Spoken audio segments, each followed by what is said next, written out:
나 홀로 몰디브 여행 마지막 편 벨리간드 리조트를 소개하도록 하겠습니다. 벨리간드 리조트로 가기 위해서는 다음과 같은 과정을 거쳐야 됩니다. 먼저 국제공항에서 수상 경비행기 탑승장까지 가야 되는데요. 셔틀버스로 10분 정도 이동을 해야 됩니다. 수상 경비행기 탑승장 터미널은 A, B, C 구역으로 나누어져 있고요. 라운지는 공용 라운지, VIP 라운지, 리조트 전용 라운지로 되어 있습니다. 라운지에서 잠시 대기하였다가 시간에 맞추어서 수상 경비행기 탑승장으로 이동하게 됩니다. 자세한 내용은 우리 제2편 마푸시 바루를 참조해 주기를 바랍니다. 수상 경비행기 탑승장으로 이동하는 모습이고 벨리간드로 출발하기 위해서 탑승을 했습니다. 수상 경비행기로는 이 벨리간드 리조트까지는 20분 정도 거리가 됩니다. 수상 경비행기에서 바라본 이 몰디브의 바다는 몇 번을 보아도 경이롭고 아름다운 모습입니다. 벨리간드 리조트에 도착을 해서 제티로 이동하여 리조트 안내 담당자를 만났습니다. 벨리간드 리조트 측으로부터 받은 지도인데요. 리조트 지도인데요. 자, 간단하게 리조트 전체를 설명하자면 다음과 같습니다. 먼저 1번 이 제티 어느 리조트를 가더라도 이 리조트 지도를 보게 되면은 1번이 제티입니다. 이 경비행기라든지 아니면은 이 스피드보트가 출발하고 도착하는 그 지점 제티죠. 그리고 데크를 따라 2번이 프론트 데스크 호텔의 프론트 데스크 리조트마다 뭐 명칭은 조금씩 차이가 있습니다만은 프론트 데스크를 의미합니다. 벨리간드 리조트 같은 경우는 리셉션이라고 적혀져 있죠. 리셉션은 호텔의 프론트 데스크의 역할을 하고요. 자, 그리고 이제 수영장이 보이고 그리고 스파 동그라미 친 부분이 이제 스파고요. 자, 그리고 벨리간드 리조트는 이 샌드뱅크가 굉장히 멋진데요. 이 길이가 600m, 600m 길이에 150m 폭으로 이루어져 있습니다. 굉장히 넓은 이 샌드뱅크와 그리고 라군, 수중 환경이 정말 좋은 훌륭한 리조트라고 볼 수 있겠습니다. 특히 나중에 여러분들이 또 보게 될 건데요. 이 헤론, 이 외가리가 특히 이 리조트는 많고요. 그리고 이 헤론이 전혀 사람을 무서워하지 않고 사람이 옆에 가더라도 무심코 이렇게 서 있는 모습이 굉장히 또 독특하기도 하고 또 귀엽기도 합니다. 자, 샌드뱅크. 자, 그리고 제가 이제 숙박한 숙소는 자구치 워터빌라 155호입니다. 레스토랑은 크게 6번, 6번과 7번인데요. 자, 6번, 6번은 이 마티바루 레스토랑이고요. 이 7번이 그 돈벨리 레스토랑인데 7번이 메인 레스토랑이 되겠습니다. 뷔페 중심적으로 되어 있고요. 자, 그러면 벨리간드 리조트에 대해서 하나하나 살펴보도록 합시다. 제티에서 리셉션 쪽으로 이동을 하여 리셉션 입구입니다. 프론트 데스크입니다. 벨리간드 리조트 객실의 유형은 크게 두 가지로 나눕니다. 비치빌라와 워터빌라로 나누는데요. 여기 비치빌라에는 또 자구치 비치빌라가 있고 워터빌라에도 자구치 워터빌라가 있습니다. 자구치는 우리말로 하면은 이 거품 욕조가 되겠죠. 자, 그래서 크게 두 가지 조금 세분화시키면은 이제 자구치가 있어가지고 네 개의 객실 유형으로 나타나고 있습니다. 그늘막과 파라솔 그리고 선베드가 놓여져 있는 부분이 바로 비치빌라에 해당되고요. 바다 위에 떠 있는 이 데크를 통해 워터빌라로 이동합니다. 데크를 따라 워터빌라로 이동하는 모습을 보고 있습니다. 제가 숙박한 장소는 자구치 워터빌라였습니다. 숙소로 가는 모습 자구치 워터빌라 155호 입구입니다. 자, 객실의 모습이고요. 침대 앞쪽에 바다가 보입니다. 침실에 와인 한 병과 웰컴 과일 바구니가 놓여져 있고요. 자, 그리고 선베드 매트가 있습니다.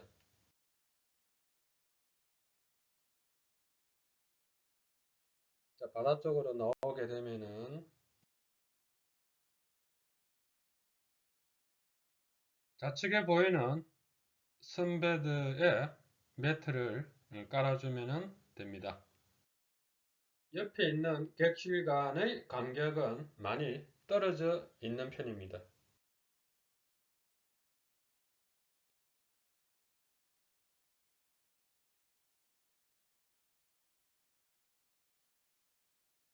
물놀이를 즐기는 커플의 모습입니다. 객실 들어오기 전에 그 입구 쪽에 욕실이 있는데요. 자, 욕실의 모습이고 샤워실을 나오면은 이 자구치 욕조가 또 나오는데 그 욕조 앞에 테이블과 의자가 놓여져 있는 모습입니다. 자구치 풀입니다. 이 자구치 풀 앞쪽에 문이 있죠. 이 문을 열면은 바다가 보입니다. 특히 해질녘 석양이 질 때 이 문을 열어두고 자구치 속에서 이 노을 지는 모습을 보게 되면 굉장히 로맨틱한 분위기를 연출할 수 있습니다.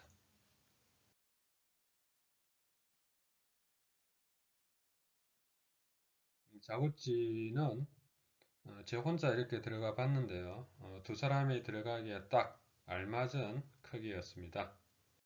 식당가 쪽으로 가게 되면은 이 도니를 볼 수 있습니다. 이 도니는 몰디브의 전통배라고 여러 번 이야기를 했죠. 벨리간드 리조트의 샌드뱅크입니다. 길이가 600m입니다. 샌드뱅크는 600m 길이라고 조금 전에 설명을 했습니다. 샌드뱅크 앞에는 툰디 바가 있습니다. 툰디 바 내부의 모습이고요. 직원들이 분주히 움직이는 모습입니다. 자, 그리고 벨리간드 리조트의 메인 레스토랑 돈벨리 뷔페 레스토랑입니다.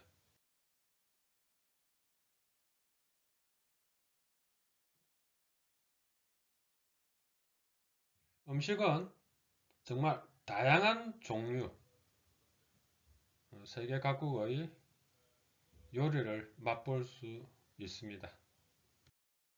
마디바르 레스토랑입니다. 실내 외 또는 해변에서 식사를 즐길 수 있는 레스토랑으로 스테이크, 해산물 요리가 있습니다. 스파 로비입니다. 로비를 통해 스파 시설 쪽으로 이동을 하면은 대기실이고요. 자, 그리고 스파 실내, 즉 스파 마사지라든지 스파를 받을 수 있는 장소입니다.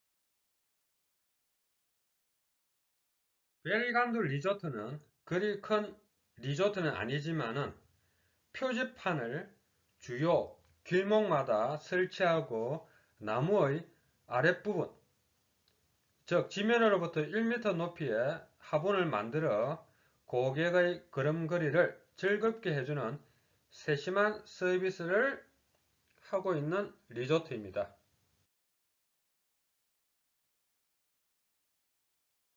리조트 전체가 하월이라고 이야기할 수 정도로 예쁜 꽃들로 가득한 리조트입니다.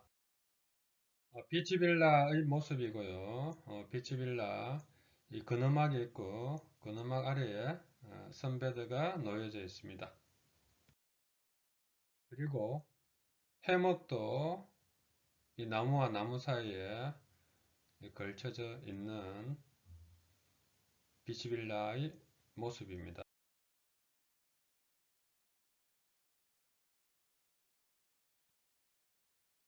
제티에서 익스커션 프로그램에 참가하기 위해서 잠시 기다리고 있었습니다.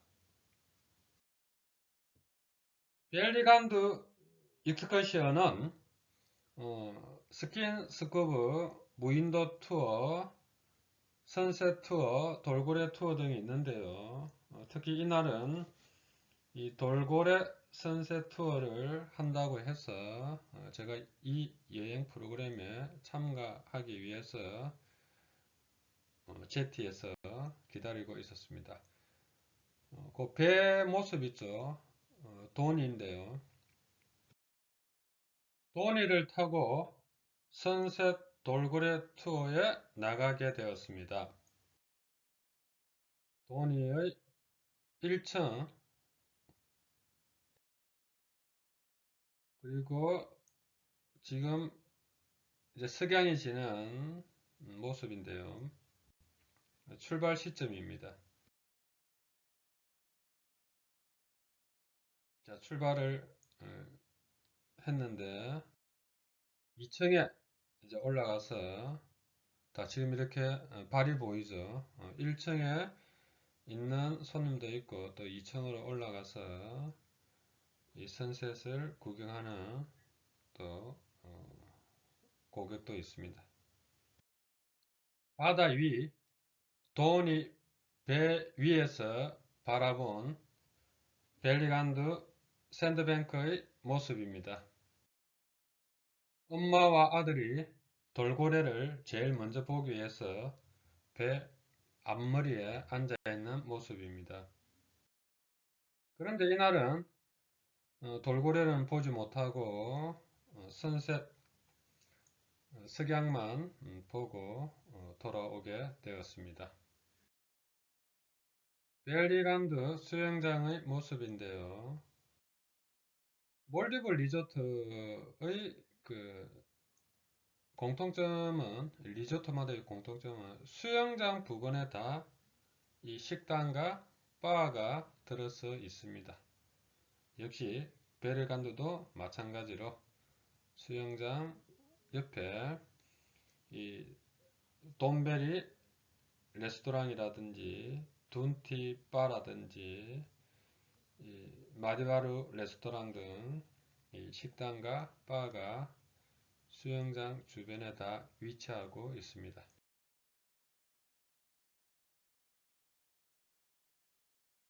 역시 수영장은 인피니트 수영장이 되겠습니다. 자, 이 친구가 헤롯, 우리말로는 이 외가리입니다. 자, 아침부터 이 외가리가 이 아침 식사를 하기 위해서 이 샌드뱅크에 서 있는 모습, 오랫동안 기다렸다가 아침 식사를 해결하는 헤론의 모습입니다. 체크아웃을 하기 위해 객실을 나오니 리조트 직원들도 분주히 움직이고 있네요. 데크를 따라 다시 왔던 제티로 가고 있습니다.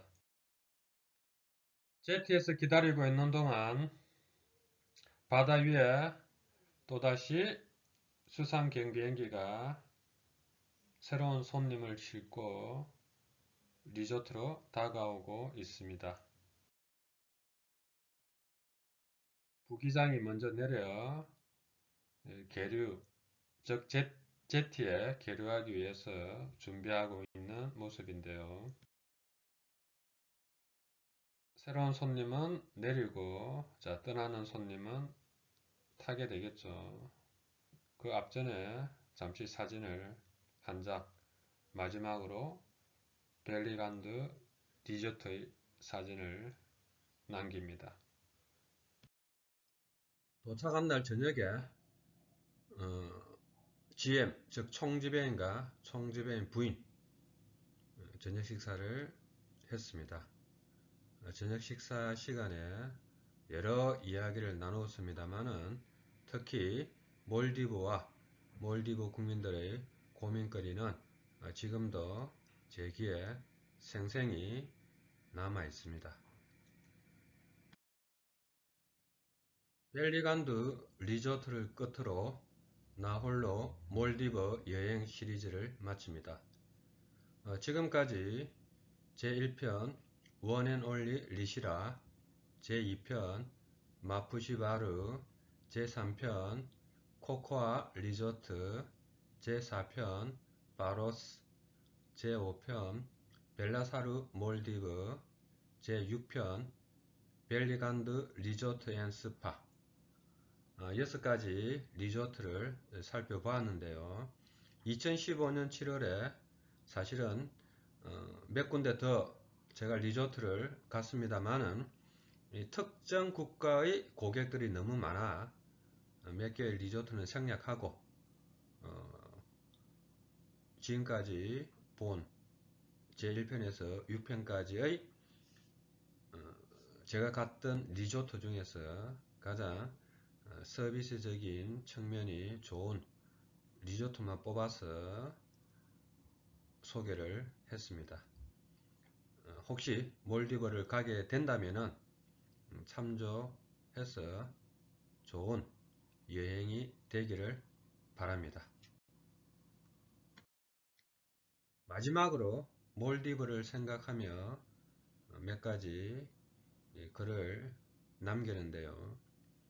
여러분도 알다시피 사실 몰디브는 신혼여행의 메카입니다. 그래서 그 아담과 이브가 뛰어놀던 지상 낙원이라고도 우리가 은유적으로 표현할 수 있는데요. 자, 근데 이 몰디브가 바다 밑으로 가라앉을 위기에 처해 있습니다. 유엔은 몰디브가 지구 온난화로 해수면이 상승해 2100년에는 물에 잠길 것이라고 예상하고 있습니다. 천혜의 자연경관을 우리 세대까지만 볼 수 있고 다음 세대에서는 볼 수 없을지도 모릅니다. 이 같은 내용이 몰디브 관광청의 또는 몰디브 리조트 다국적 기업들의 그런 자극적인 마케팅 전략 일지도 모르겠지만은 전혀 근거가 없는 이야기는 아닙니다. 믿고 싶지 않는 사실이지만은 몰디브는 실제로 매년 조금씩 물속으로 가라앉고 있습니다.